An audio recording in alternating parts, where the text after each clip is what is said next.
The news came on a Tuesday afternoon. I was at work, staring at a spreadsheet that made no sense, when my phone buzzed with a text from my sister Claire. It said, "Simply call me." I stepped in the break room and dialed her number. She answered on the first ring, and her voice was shaking. She told me that our mother had decided to sell the house. Not just any house. The house we grew up in. The house with the creaky stairs and the big oak tree in the backyard where we had carved our initials. The house where my father had passed away 5 years ago in his favorite armchair. Claire was crying, and I could barely understand her through the sobs. She said Mom is moving to Florida with her new boyfriend. She wants to be gone by the end of the month. I felt my stomach drop. I asked her if she was sure, and she said she had heard it from Mom directly just an hour ago. Mom had called her out of the blue and delivered the news like it was a weather report.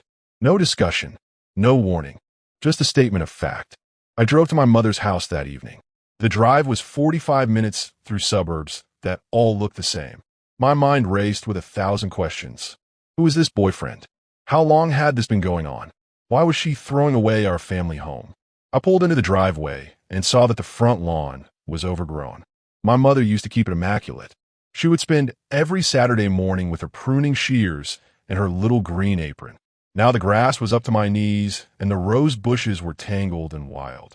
I walked up to the front door, and it was unlocked. I stepped inside, and the house smelled different. It smelled like stale coffee and cigarette smoke. My mother never smoked.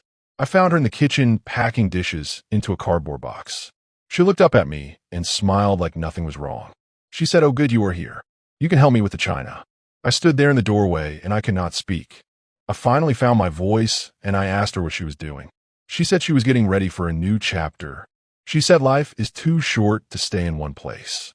She said she had met a man named Frank at a bingo night 6 months ago, and he made her feel alive again.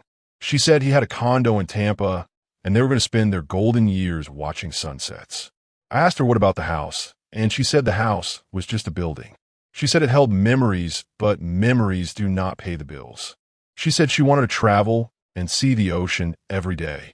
I asked her if she had thought about me and Claire, and she laughed. She said, "You are grown adults. You have your own lives. You do not need this old house." I felt a hot rage building in my chest. I told her that the house was not just a building. I told her that it was where we had Christmas mornings and birthday parties, and where Dad had taught me to ride a bike. I told her that selling it felt like erasing him from the world. She slammed a plate down on the counter, and it cracked in half. She stared at me with cold eyes and said, "Your father has been gone for 5 years. I'm still here." She said, "I spent my whole life taking care of everyone else. Now, I want to take care of myself." She said, "Frank does not judge me. He does not treat me like I am fragile." She picked up the broken pieces of the plate and threw them in the trash. I left the house without saying goodbye. I drove to Claire's apartment and found her sitting on the floor with a bottle of wine. She had already finished half of it. She looked up at me with red, puffy eyes and said she had called Mom back to try to reason with her. She said Mom had told her that Frank was coming to stay for the weekend, and they were going to have a yard sale. They were going to sell everything. The antique furniture, the photo albums, even Dad's fishing rods. Claire said she begged Mom to at least keep the rods, but Mom said they were just taking up space. I sat down next to my sister, and we drank the rest of the wine in silence. We felt like orphans. The next day I called in sick to work. I went back to the house early in the morning. I wanted to see the place one more time before the chaos began. I walked through every room and touched the walls. I went into my old bedroom and saw that my mother had already stripped the bed. The faded posters of bands I used to love were still on the wall. She had not bothered to take them down. I pulled one off and folded it carefully. I opened the closet and found a box of my father's old sweaters. I pressed my face into the wool, and I could still smell his cologne. I heard a truck pull into the driveway, and I looked out the window. It was a big white pickup truck with Florida plates. A man got out. He was tall and tanned with silver hair and a gold chain around his neck. He walked to the front door like he owned the place. I went downstairs and opened the door before he could knock. He smiled at me with perfect white teeth and said, "You must be the son." I said, "I am." He extended his hand, and I did not shake it. He laughed and said, "Your mother told me you were a serious one." He walked past me into the living room and started looking at the furniture. He picked up a framed photo of my parents on their wedding day and examined it. He said, "This is a nice piece. We can get maybe $50 for it." I snatched the photo from his hands and told him to get out. He looked at me with surprise and said, "Hey, I am just helping your mom out." I told him I did not care what he was doing. I told him he had no right to come into my family's home and start pricing our history like garbage. He put his hands up and said, "Okay, okay." He walked back to his truck and drove away. I stood in the doorway and my heart was pounding. My mother came home an hour later with grocery bags. She saw me standing there and asked where Frank was. I told her I sent him away. She dropped the bags on the floor and screamed at me. She said I had no right to interfere with her life. She said Frank was the best thing that had ever happened to her since Dad died. She said I was selfish and controlling and that I only cared about my own feelings. I yelled back at her and said she was the selfish one for tearing our family apart for a man she barely knew. She said she knew him better than she knew me. She said I never called her. I never visited. I was too busy with my job and my friends. She said Claire was the only one who ever made an effort, and even Claire did not understand her. She picked up a grocery bag and threw it at my feet. A jar of pasta sauce shattered and red liquid spread across the floor. I stood there in a mess, and I realized she was right about some things. I had been distant. I had been busy. I had assumed she was fine because she never complained. I never asked her how she was really doing. I never asked her what she wanted. I just assumed she wanted to stay frozen in time, like a museum exhibit of our childhood. I looked at her face, and I saw exhaustion. I saw loneliness. I saw a woman who had spent 40 years being a wife and a mother, and who had lost her identity when my father died. I bent down and started picking up the broken glass. She watched me for a moment, and then she knelt down too. We cleaned the floor together in silence. Later that evening, I called Claire and asked her to come over. We sat in the living room with our mother, the three of us on the old couch. My mother started talking about Frank. She said he was a retired carpenter who had lost his wife to cancer 3 years ago.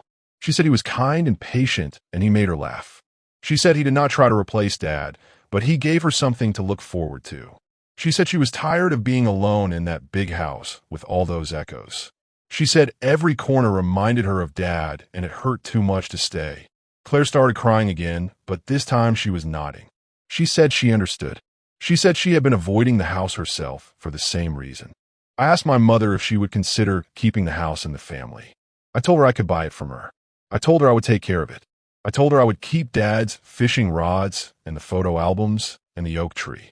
She looked at me with soft eyes and said, "Honey, I do not want you to carry that burden." She said a house is a lot of work and you have your own life to build. She said she wanted to sell it to a young family who would fill it with new laughter. She said that is what Dad would have wanted. She took my hand and said, "You can take anything you want from this house. Take the sweaters and the photos and the rods. Take the posters off your wall. Take a piece of the garden. But let me go. Let me have this one thing for myself." I sat there and I thought about my father. He was a quiet man who never raised his voice. He loved my mother with a steady and unshowy love. He would have hated to see her stuck and sad. He would have told me to let her be happy. I looked at my mother and I saw her for the first time as a person and not just a role. I nodded and I told her okay. I told her I would help her pack. I told her I would help her with the yard sale. I told her I would drive her to the airport if she wanted. She started crying and hugged me tight. She said she was sorry for yelling at me. She said she was scared too. The yard sale happened on a Saturday. Frank came back and he was polite this time. He helped set up tables and he made lemonade for everyone. I watched him interact with my mother and I saw the way he looked at her. It was genuine. It was gentle. He made her laugh, and it was a laugh I had not heard in years. Claire sold most of the furniture to a young couple with twin toddlers. The toddlers ran around the yard and climbed the oak tree. My mother watched them and smiled. She said that is what the house needs. Little feet on the stairs. On the last day, we took turns saying goodbye to each room. Claire took the family photo albums. I took my father's fishing rods and a handful of soil from the garden. My mother took only a small suitcase. She said she wanted to travel light. We stood on the front lawn and watched the new owners drive away with the moving truck. The house looked empty, but not sad. It looked like a blank canvas. My mother got into Frank's pickup truck and rolled down the window. She said she would call us every week. She said we could visit her in Tampa anytime. She said she loved us more than anything. Frank nodded at me and tipped his hat. I nodded back. They drove away, and I watched the truck until it disappeared around the corner. Claire and I stood there for a long time. We did not say much. We just watched the oak tree sway in the breeze. I realized that letting go was not about forgetting. It was about making space. Space for new things. Space for my mother to be free. Space for me to grow up in a different way. I drove home that night, and I hung my father's fishing rods on the wall of my apartment. I put the soil in a small pot and planted a sunflower seed. I called Claire, and we made plans to have dinner every Sunday. I called my mother the next morning, and she answered with a cheerful hello. She said she was watching the sunrise over the bay. She said Frank made her pancakes. She said she was happy. I told her I was happy for her. I'm ended. The story does not end with a villain or a hero. It ends with a family learning to bend instead of break. It ends with a mother who chose herself and children who chose to understand. It ends with a house that became a home for someone else and a woman who became a person again. Sometimes the hardest love is the love that lets go. Sometimes the bravest thing you can do is wave goodbye and trust that the road ahead is kind. I still miss that house. I still miss my father, but I no longer hold onto the ghost of either one. I hold onto the memory of my mother laughing in Frank's truck with the wind in her hair. That is enough. That is more than enough.